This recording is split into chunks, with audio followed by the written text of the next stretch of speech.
Olá, seja bem-vindo ao Giro. Eu sou Carolina Moran e esse é o podcast em que você fica muito bem informado em cerca de 5 minutos. Bora pro Giro? O governo vai recorrer ao Supremo Tribunal Federal para tentar barrar a pauta-bomba aprovada pelo Congresso, gerando novas despesas.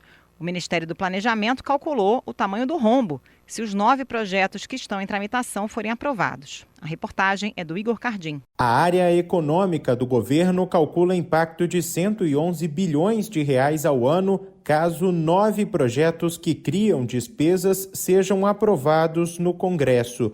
O governo já avalia acionar o STF contra a pauta-bomba aprovada pelo Senado. As propostas ampliam despesas obrigatórias ou reduzem a arrecadação da União sem indicar fontes de custeio. O Planalto conta com o apoio do STF contra as propostas que impactam o orçamento. Ao mesmo tempo, Lula busca um encontro com Davi Alcolumbre para retomar a relação com o presidente do Senado e negociar os projetos com impacto fiscal. Depois de 2 dias de bombardeios, o presidente americano Donald Trump anunciou a suspensão dos ataques ao Irã. Segundo ele, um acordo definitivo estaria próximo, mas os iranianos negam. O Lucas Soares acompanha o noticiário internacional. O presidente dos Estados Unidos, Donald Trump, afirmou que cancelou os ataques programados contra o Irã após negociadores chegarem a um consenso sobre pontos finais de um acordo para o fim da guerra no Oriente Médio. Na publicação, Trump ainda disse que a transação do acordo foi finalizada e que talvez seja assinado no fim de semana. Enquanto isso, minutos após a fala do republicano, o Irã afirmou que o país ainda não aprovou nenhum acordo. Começou a Copa do Mundo. Shakira, Maná, J Balvin e outras estrelas da música participaram da primeira das 3 festas de abertura da Copa na cidade do México, antes do início da partida entre México e África do Sul. Os mexicanos venceram por 2-0 numa partida com 3 expulsões. Nesta sexta-feira, Canadá e Estados Unidos realizam suas festas de abertura. Em Toronto estão previstas atrações como Alanis Morissette e Michael Bublé, e em Los Angeles sobem ao palco Katy Perry e a brasileira Anitta, entre outros. A seleção brasileira se prepara para a estreia contra o Marrocos no sábado. Segundo o goleiro Alisson, a ideia é não repetir erros do passado. O Leonardo Dai nos conta. A seleção brasileira realizou o penúltimo treino antes da estreia na Copa do Mundo nesta quinta-feira. Agora falta só a atividade desta sexta para terminar a preparação para o jogo de sábado contra o Marrocos no MetLife Stadium. Em entrevista coletiva, o goleiro Alisson disse que os jogadores estão conversando muito para que os erros defensivos dos jogos contra Egito e Panamá não aconteçam na hora mais importante. A gente volta já com o Giro. O presidente da Câmara dos Deputados, Hugo Mota, anunciou que o deputado Léo Prates, do Republicanos da Bahia, será o relator do projeto de lei apresentado pelo governo, que trata do fim da escala 6x1.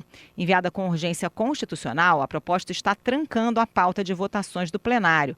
Prates foi relator da proposta de emenda à Constituição, que discutiu o mesmo tema e foi aprovada no último dia 27 na Casa. De acordo com relatos de parlamentares, Mota indicou que quer que o tema seja votado já na próxima semana para conseguir votar outras matérias. O STF retomou o julgamento dos recursos sobre a decisão que ampliou a responsabilidade das Big Techs por publicações feitas por seus usuários.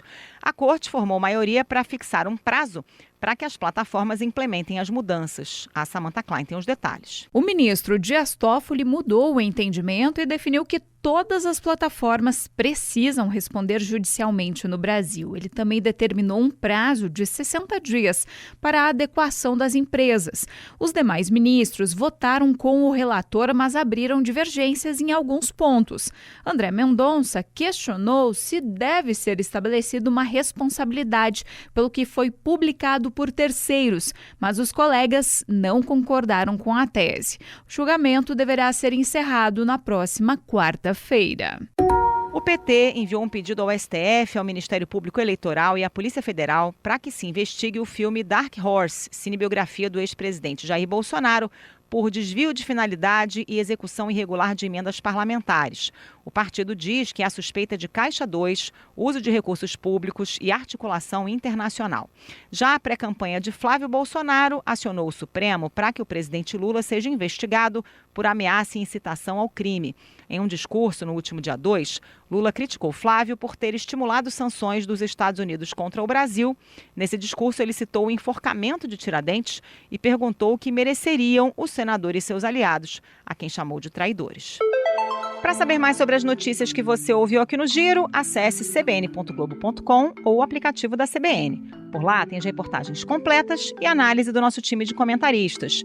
Se você está gostando do nosso Giro, aproveite para seguir a gente no Spotify ou no Amazon Music, favoritar no Deezer ou no aplicativo da CBN, assinar no Apple Podcast e se inscrever no YouTube Music ou no Castbox. Assim você recebe uma notificação sempre que tiver um episódio novo. E dá 5 estrelas pra gente no Spotify para dar aquela força. Até o próximo Giro.